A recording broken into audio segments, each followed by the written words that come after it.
Shigeru Miyamoto alguna vez dijo que los jugadores son artistas que crean su propia realidad dentro del juego, y creo que esta forma de pensar nunca se ha representado mejor que en The Legend of Zelda.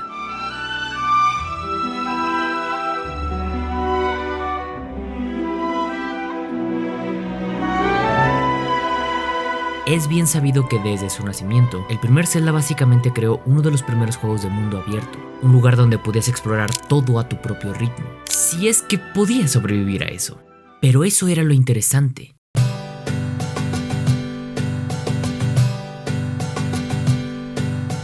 La progresión no estaba atada a lo que dicta directamente el juego, sino a la habilidad y el crecimiento del jugador. Zelda era descubrir secretos, resolver acertijos y completar calabozos en diferente orden. Y tras décadas de haber ofrecido a los jugadores estas experiencias que pueden ser consideradas para muchos inolvidables, la franquicia se encontraba en un momento en el que necesitaba evolucionar por la llegada del 3D. La antigua fórmula ya no daba el mismo resultado en la industria cambiante del momento. Pero, ¿cómo haces para cambiar el paradigma de una franquicia tan instalada e influyente como Zelda, sin salirte realmente de todo este paradigma?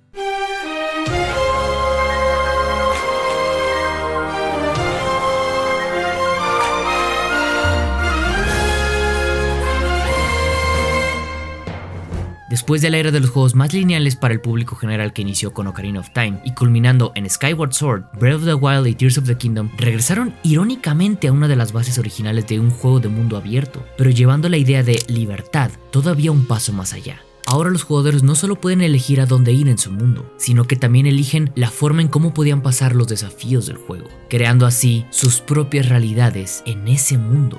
Así como Ocarina of Time y Majora's Mask establecieron el estándar sobre cómo serían de ahora en adelante los Zeldas de la generación de los 2000s, Breath of the Wild y Tears of the Kingdom le presentaron al mundo al nuevo Zelda, donde el foco principal de las mecánicas sería la creatividad, pero del jugador. Pero luego de un juego tan amplio y libre como lo fue Tears of the Kingdom, ¿cómo continúas ese legado? ¿Cómo aplicar esta nueva filosofía sin tener que hacer un juego todavía más grande que Tears of the Kingdom? Y de hecho, todavía más caro de hacer. Eso es imposible. ¿Cómo lo haces? La idea de esta respuesta se da en Echoes of Wisdom.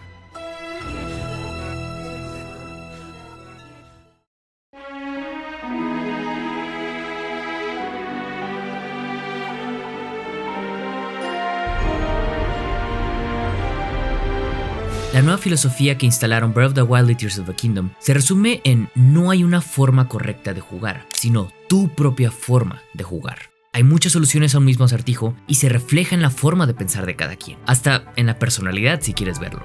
Ahora bien, lograr aplicar esta idea en un juego, pues no es fácil. Tuvo que haber un continuo trabajo de investigación en el desarrollo de Nintendo para poder lograr un sentimiento de adicción y satisfacción para que el jugador quiera jugar por cientos hasta miles de horas si es que quiere desbloquear todo en ese juego. Esto ya lo hablamos en su propio video por si te interesa cómo lo hicieron. Un juego que tiene en cuenta literalmente miles de detalles y posibilidades con un sistema de físicas absurdamente detallado, al punto en el que sigo diciendo que no entiendo cómo el Switch lo puede correr. Un título que hasta llegó a ser catalogado para muchos como el mejor juego de la historia. Pero entonces, ¿cómo evolucionas de algo así?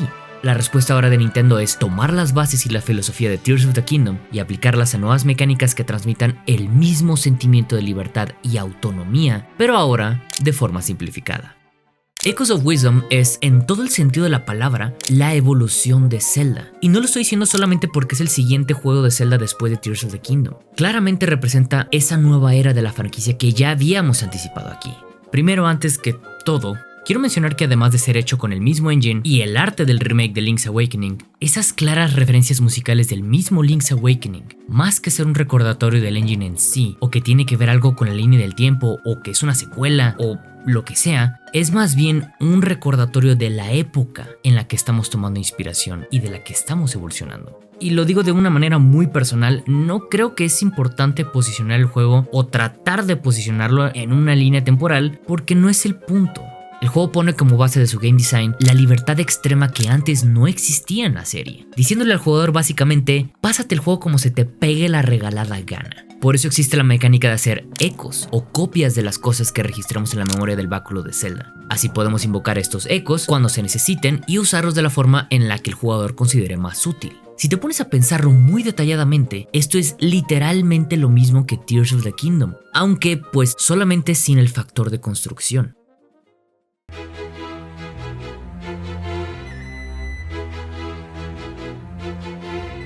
Y así como explicamos de ese mismo juego, aquí también preguntamos, ¿cómo le explicas al jugador cómo funciona esto?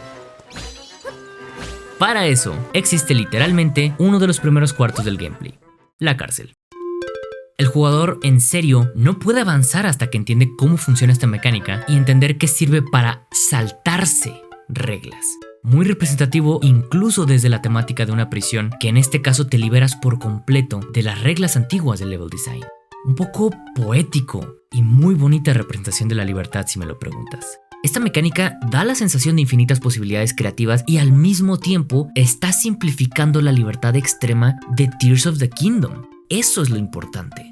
La presenta en un formato más clásico. En lugar de fabricar objetos, aquí simplemente los invocas. Echoes of Wisdom usa la habilidad llamada Bind, que funciona ahora de forma similar a la ultramano de Link. Esta permite agarrar casi cualquier objeto o enemigo en el mundo y moverlos junto con ella. Pero a diferencia de la ultramano, Bind no permite ensamblar objetos, sino que se enfoca en mover elementos y enemigos a voluntad. Esta habilidad también puede usarse para posicionar enemigos estratégicamente, o para superar obstáculos que de otra manera serían imposibles de resolver. Por ejemplo, hay algo tan burdo como poder apuntar y bloquear a los enemigos. Esto hace que disparar o aventar cosas o simplemente pegar a los enemigos sea mucho más similar a la de todos los juegos 3D de la franquicia, pero aquí está dando un sentimiento de familiaridad moderna en algo clásico.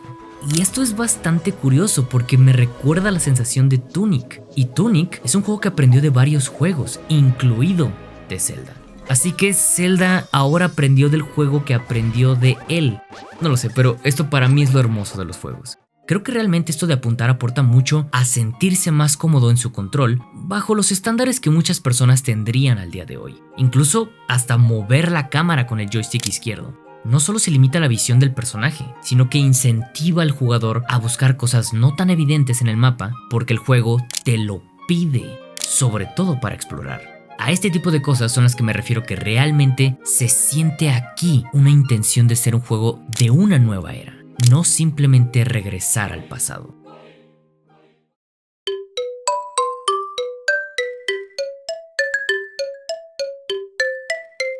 Y así como en Breath of the Wild y Tears of the Kingdom, podemos escalar todo lo que vemos en el mapa. Puedes subirte a lo que sea, árboles, palmeras, piedras, montañas, y esto es tan irónico de ver. Es que va en contra de tantas reglas impuestas desde hace tantos años en el diseño de juegos, que hasta como jugador no pensarías que en un juego de este estilo clásico esto está permitido, pero lo está, y de hecho lo tienes que hacer.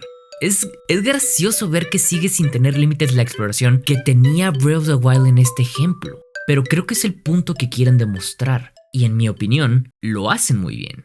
La diferencia clave, si te pones a analizar más por la parte del diseño del juego, es que esto que estamos mencionando de las invocaciones y el bind tiene que estar más balanceada que en Tears of the Kingdom, porque significaría que podrías estar spameando objetos infinitamente, y es justamente lo que hace Echoes of Wisdom. Incluso el típico uso de espada y escudo de Link tiene que estar balanceado con una barra de tiempo para que pueda convivir con las demás habilidades sin que una u otra pueda romper el juego, o bueno, al menos no sea tan fácil romper el juego. Pero el punto al que quiero llegar es que todos estos tipos de mecánicas emulan la misma sensación de libertad de Tears of the Kingdom, solo que ahora más amigable y de una perspectiva mucho más sencilla. El objetivo es que siga manteniendo la idea de que no hay una solución fija, sino que cada uno tiene que encontrar la forma que más se ajuste a la creatividad de uno mismo para resolver los acertijos. Ya no hay un solo camino. Oficialmente, estamos en la nueva era de Zelda.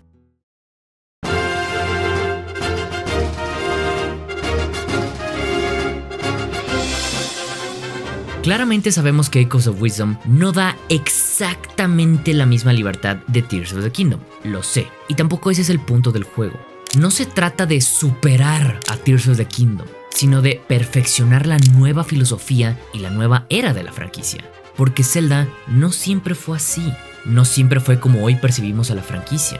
Aunque Zelda comenzó como un juego de mundo abierto, tuvo su momento de mayor cambio y probablemente el de la mejor percepción de la cultura popular, con la filosofía de Ocarina of Time. Y cuando normalmente pensamos en la franquicia de Zelda, pensamos en juegos como ese, de acción y de aventura más lineal, con muchas cosas por hacer, sí, pero al fin y al cabo, más lineal. Al punto en el que mucha gente cuando salió Breath of the Wild decían que no se sentía como un Zelda. Y los puedo entender perfectamente. Podemos debatir que están mal, como dijimos en el último video, pero se puede entender por qué se dice eso.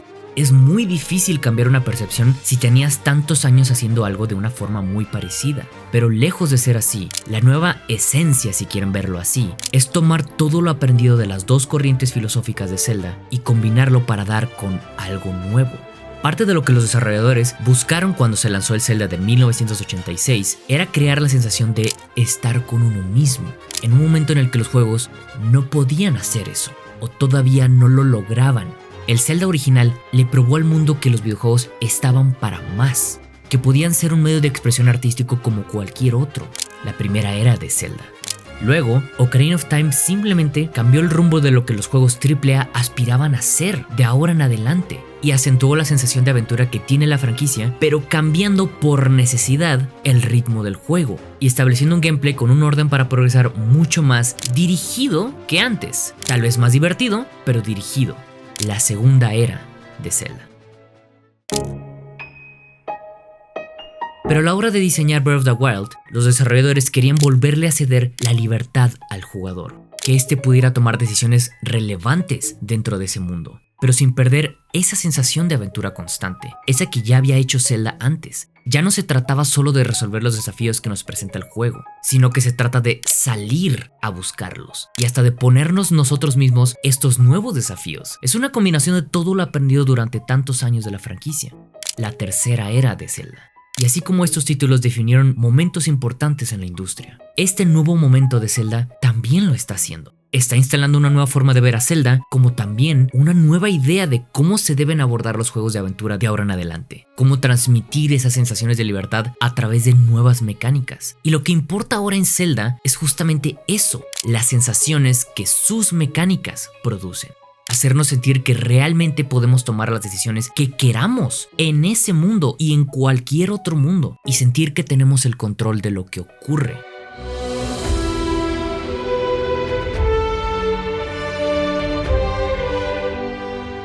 Cuando hablamos de libertad en un juego, hablamos de las posibilidades que tiene el usuario para decidir, pero sobre todo, qué tan autónomo y creativo puede sentirse el jugador ahí. Y sí, aunque sabemos que la libertad absoluta no existe en los videojuegos, porque pues cada detalle ha sido diseñado y pensado por los desarrolladores, el objetivo es crear una experiencia en la que el jugador sienta que sus acciones y sus elecciones sí son únicas, aunque quizás no lo son realmente, pero importan porque él no lo sabe. Que al resolver un acertijo sienta que fue el primero en pensarlo, o que incluso al volver al mismo obstáculo se dé cuenta que podía resolverlo de otra forma mucho más fácil, que se dé cuenta que tuvo progresión. Es un equilibrio delicado entre la estructura programada del juego y la sensación de espontaneidad que genera en el jugador.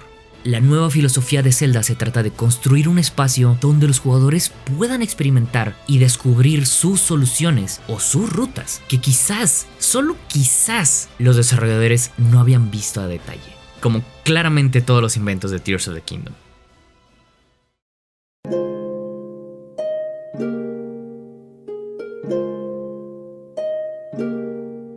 Y lo mejor de todo esto es que ahora, y hasta que la franquicia tenga que evolucionar de nuevo, los jugadores de Zelda nacerán así. Los nuevos jugadores van a ser así. Imagínate ahora los jugadores todavía más jóvenes que ahora van a empezar a jugar de esta forma. ¿Qué pasará con ellos después? Eso no sé, pero para mí es muy emocionante. Si te pones a pensarlo, Echoes of Wisdom tiene los mismos estilos de menús que Tears of the Kingdom y hasta tiene una cinemática de introducción con Zelda parada frente al mundo que vamos a explorar, justo como lo hicieron Breath of the Wild y Tears of the Kingdom. Simplemente, este juego está poniendo todas las bases para todos los futuros juegos de Zelda. Marca el camino para posibles direcciones futuras basadas en las mecánicas actuales y la libertad del jugador de forma mucho más simplificada. Simplemente está tanteando el terreno sin que sea tan obvio. Por todo esto, es que Echoes of Wisdom es la inevitable evolución de la franquicia, a pesar de tratarse de un juego mucho menos ambicioso.